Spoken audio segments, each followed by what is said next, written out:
নমস্কার, শেয়ারবাজ থেকে আমি শাশ্বত মিত্র। আমার এডুকেশনাল চ্যানেলে আপনাদের সবাইকে স্বাগত। আপনারা যারা আমার টেলিগ্রাম চ্যানেলের সঙ্গে যুক্ত আছেন তারা জানেন যে গতকাল রাত্রে আমাদের টাইম, আজকে সকালে একটা বড় ঘটনা ঘটে গেছে। আমি ওই জন্য আপনাদের সবাইকে বলি আমার টেলিগ্রাম চ্যানেলটার সঙ্গে যুক্ত থাকতে। যুক্ত থাকলে আপনি আপডেট থাকবেন। টেলিগ্রাম চ্যানেলের লিঙ্ক প্রথম কমেন্টে দেয়া থাকবে। Telegram channel completely free. আমার কোনো পেড চ্যানেল নেই। পেড চ্যানেল থাকলে বুঝবেন ওটা ভুল আছে, ওই চ্যানেলে যুক্ত হবেন না। এই চ্যানেলটা কমপ্লিটলি ফ্রি, এখানে যুক্ত হবেন। কালকে মার্কেট নিয়ে আলোচনা পরে করছি। কালকে একটা এক্সিকিউটিভ অর্ডার সাইন করেছেন ডোনাল্ড ট্রাম্প, যেখানে বলেছেন এরপর থেকে H1B ভিসা, আমরা এখান থেকে আমেরিকায় চাকরি করতে গেলে H1B ভিসার দরকার পড়ে। সাধারণত যত আইটি প্রফেশনাল দেখেন না, আশেপাশে আমেরিকায় চাকরি করতে যাচ্ছে, এই অফিস থেকে আমেরিকায় পাঠিয়েছে, সব এই H1B ভিসাতে যায়। এখন এক্সিকিউটিভ অর্ডার উনি পাস করালেন যে H1B ভিসা যাদের আছে তাকে যদি কাজ করাতে হয় এবার থেকে, তাহলে তার যিনি এমপ্লয়ার তাকে $1,00,000 পার ইয়ার চার্জ দিতে হবে পার এমপ্লয়ি। এখন এখান থেকে নিয়ে যাওয়ার দুটো কারণ থাকে। একটা হচ্ছে যোগ্য লোক, তিনি ভালো পারেন, তাই জন্যে আমেরিকা ছাড়া বাইরের থেকে কেউ নিয়ে যাচ্ছে। দ্বিতীয় হচ্ছে কস্ট এফেক্টিভ। আমেরিকানদের চাকরি দিতে গেলে পয়সাটা বেশি দিতে হয়, সাধারণত ইন্ডিয়ান থেকে নিয়ে গেলে পয়সা অপেক্ষাকৃত হিসাবে কম লাগে। একটা হিসাব করে দেখা যাচ্ছে মোটামুটি আমেরিকায় যারা কাজ করেন ইনিশিয়াল স্টেজে, তারপরে তো বেড়ে গেলে অন্য, ঘন্টায় 25 থেকে $40 $50 মধ্যে থাকে ঘন্টায় হিসেব মতো। সেইখানে যদি $1,00,000 ইয়ারলি চার্জ এমপ্লয়ারকে দিতে হয়, এমপ্লয়ারকে আর বাইরের কোনো এমপ্লয়ি নেবে? তার মানে আইটিতে একটা বড় সংকটের সৃষ্টি হলো। IT will be hugely affected. এখন এই জায়গাটার ধরুন প্রায় আমেরিকার যত ওয়ার্কফোর্স আছে আইটিতে, তার বেশ কিছুটা 50 to 70% মনে হয় ইন্ডিয়ান, রাফলি বলছি 40 to 70 হবে হয়তো, আমি জানি না ঠিক, এরকম একটা বেশ বড় অংশ, এটা বোঝাতে চাইছি আর কি। তাহলে এরা যদি সত্যি করে তারা যদি চাকরি না করতে পারে, তাহলে হবেটা কি? ইনিশিয়ালি তো একটা প্রবলেম ক্রিয়েট হবেই, তাই না? হঠাৎ করে আপনাকে যদি ওয়ান ফাইন মর্নিং আপনি উঠলেন, আপনার এমপ্লয়ার বললো তোমাকে রাখতে গেলে আমার এত টাকা দিতে হবে, তো প্লিজ লিভ, তাহলে আপনার তো একটা সেটেল জব, আপনি কি করবেন, এখন কোথায় যাবেন, কি করবেন, এই একটা ফ্যাক্টর। এখন আমেরিকা যে আমেরিকা হয়েছে তার কারণ কিন্তু এইসব ভালো ব্রেনগুলোই, যাদের সব থেকে ট্যালেন্টেড লোকগুলোকে আমেরিকা নিজের দেশে নিয়ে গেছে, এবং তার থেকে আপনি সুন্দর পিচাই দেখুন, সব ইন্ডিয়ান। আপনি এরম আমি 20টা নাম বলতে পারবো। তো এদেরকে আমেরিকা নিয়ে গেছে এবং এরা আমেরিকাকে সার্ভিস দিয়েছে। এখন এটা যদি আমেরিকা না থাকে, আমেরিকা তো ক্ষতি নিজের করছেই, কিন্তু সেই ক্ষতিটা সে লং টার্মে পাবে। এবং যদি এই সব বড় মারাত্মক ব্রেনগুলো ভারতে চলে আসে, ভারতের লাভ হবে, ভারত সাইন করবে, কিন্তু ইট উইল টেক টাইম। আজ বললে কালকে করবে না। আপাতত কিন্তু আমাদের সামনে একটা বড় সংকট। আপাতত for the time being IT affected হবে, কারণ যে টাকা আইটির যা প্রফিট, আইটির প্রফিট তো প্রায় অনেকটাই কমে যাবে যদি এটা সত্যি করে করতে হয়, যে টাকার অঙ্কটা বলেছে। সেকেন্ডলি, আইটিতে প্রচুর লোকের ধরুন ওয়ার্কফোর্স লাগে। দেখবেন যে ইনফোসিস, TCS, উইপ্রো বছরে প্রচুর লোক নেয় এবং তারা বাইরে যাচ্ছে, এই করছে। তো সেখানে একটা এমপ্লয়মেন্টের একটা অসুবিধা হবে, যেটা দেশের পক্ষেও একটা একটা প্রবলেম আনতে পারে। আমি জানি না, এটা হয়তো ম্যানেজ করার জন্য অলরেডি আমাদের এখানকার যারা আছেন, যারা এটা দেখেন, গভর্নমেন্ট বসে গেছে কি করে এটাকে সেটেল করা যায়। সেটা পরবর্তী সেটেল যদি হয়ে যায় তো খুব ভালো হবে। যদি ভারতের সঙ্গে ট্রেড ডিল এমনভাবে হয় যে ভারতের বেলায় H1B ভিসা এইগুলো পড়বে না, দেন ইট ইজ গুড। কিন্তু সেটা যখন হবে, আমি আপাতত কথা বলছি, আপাতত এটা একটা বড় প্রবলেম। পরবর্তীকালে ভালো হতে পারে এবং ভালো হবেও। তার কারণ হচ্ছে শুধু আইটি করে লোকে ছুটেছে, এবার অন্য যে সেক্টরগুলো আছে, শিপ বিল্ডিং বলুন, ডিফেন্স বলুন, ইলেকট্রনিক্স বলুন, অন্য সমস্ত সেক্টর, সেইগুলো ফ্লারিশ করবে। মানুষ যখন দেখবে যে এখানে আমার সুযোগটা কম, অন্য সেক্টরগুলো ফ্লারিশের জায়গা আসবে। বাট এইসব ঘটনাগুলো নিতে কিন্তু অনেক সময় লাগবে। কিন্তু আপাতত মার্কেটের একটা আমার আইডিয়াতে মার্কেটে একটা সেটব্যাক হতে পারে।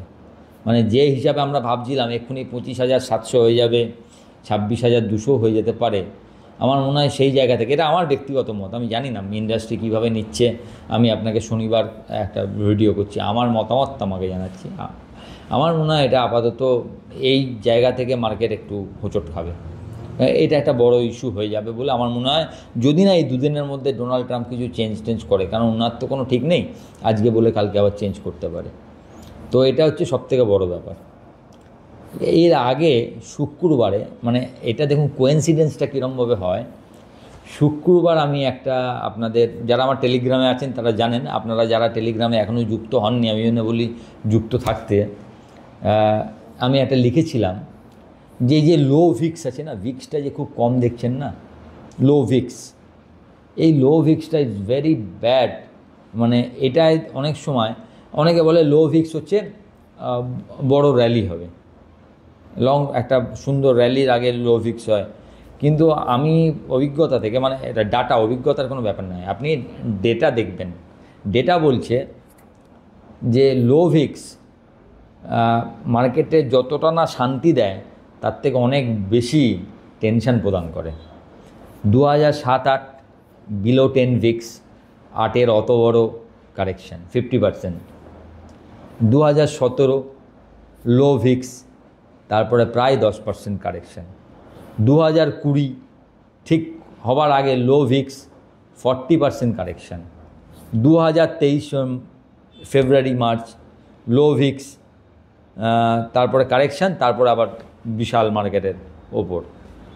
তো এবারও তাই, এই যে লো ভিক্স এতদিন ধরে চলছে, এইটা একটা কারেক্টিভ হতে পারে বলে আমি আমার টেলিগ্রাম চ্যানেলে লিখেছিলাম। এখন হঠাৎ করে এই এক্সিকিউটিভ অর্ডার তো গতকাল এসছে, আমি তো জানতাম না, আমি তো শুক্রবার সকালে লিখেছি। এক্সিকিউটিভ অর্ডার এসে শনিবার, আমাদের দেশে শনিবার। তো ভাবুন, অনেক সময় আপনি ডেটা পয়েন্ট যদি ফলো করেন, অনেক কিছু হয়তো আগে ডেটা পয়েন্ট বলে যে এখানে আপনি এটা মানে যে এইটা যে তাই হবে আমি জানি না।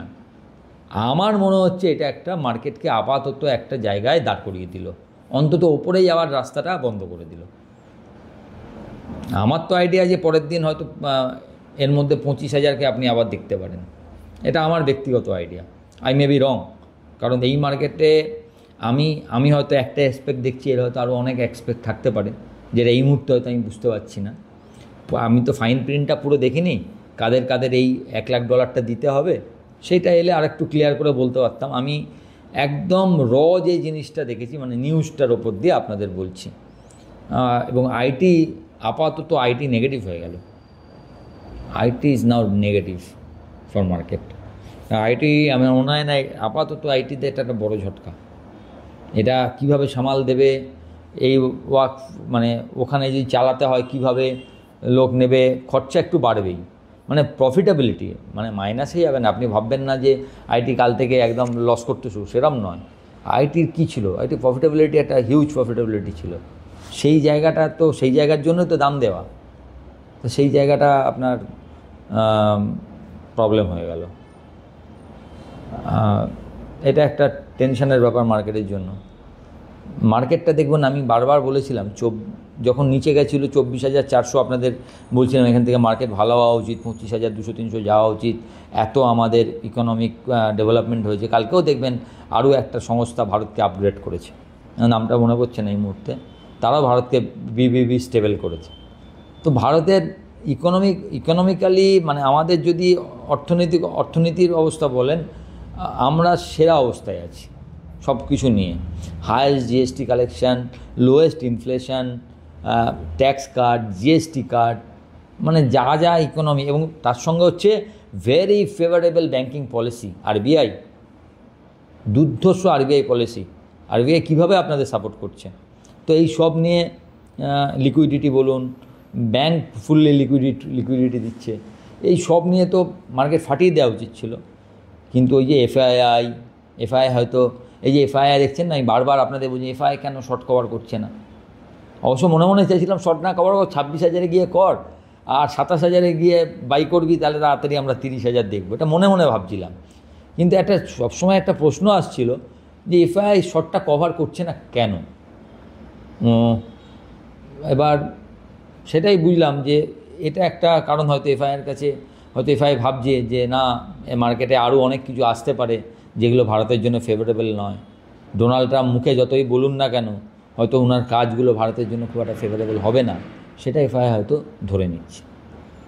আরেকটা ব্যাপার হচ্ছে, দেখবেন চাবাহার বন্দর, যেটা ইরানের চাবাহার বন্দর, আমাকে একজন আমার গ্রুপে লিখেছেন যে একটু বলবেন এটার কী ইমপ্লিকেশান হতে পারে। ইরানের চাবাহার বন্দরের ওপর আমেরিকা কিছু স্যাংশন লাগিয়েছিল, এখন স্যাংশনটা আবার তুলে নিয়েছিল ফর দ্য কিছু টাইম, আবার বলেছে স্যাংশনটা লাগু হবে।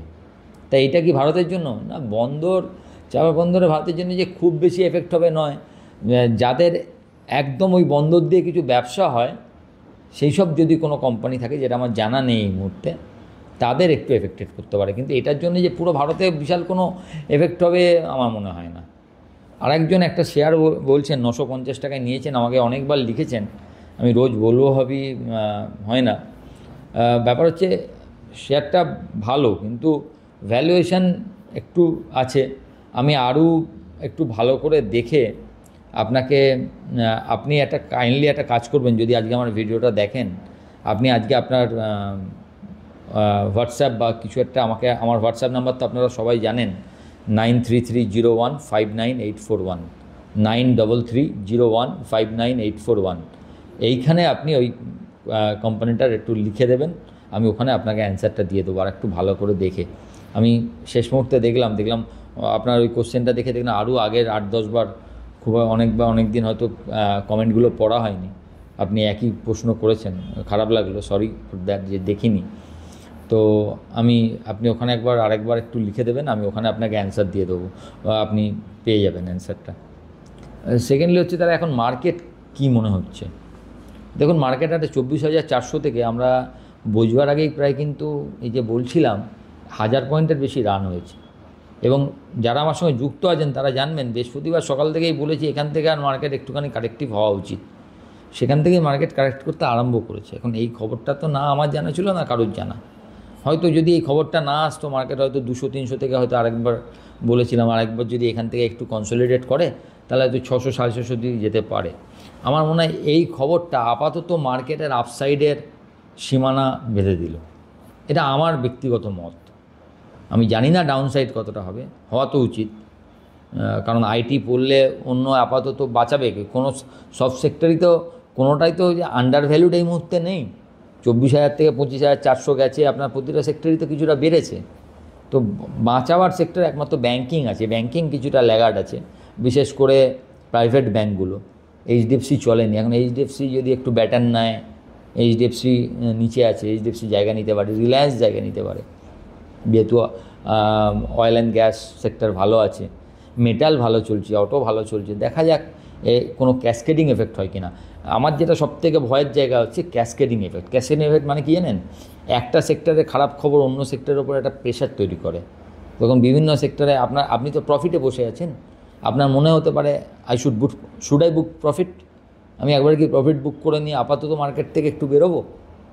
তো এই সবগুলোতে কী হয়, মার্কেটটা একটু নিচে আসতে পারে। তো লেটস সি, দেখা যাক সোমবার কীভাবে মার্কেট খবরটাকে ডাইজেস্ট করে। আমার একটু আই হ্যাভ মাই ডাউটস যে মার্কেট হয়তো একটু খারাপভাবে খবরটাকে নিতে পারে বলে আমার মনে হচ্ছে। I will be very happy if I am prove wrong. যদি আমার এটা ভুল প্রমাণিত হয় তো আমি সবথেকে খুশি হব, কারণ মার্কেট ওঠা সবাই চায়, মার্কেট থাকলে ভাই মার্কেটে কারেকশানে কী দরকার, কারণ মার্কেট ভালো থাকা মানে প্রত্যেকেই পয়সা পায় না।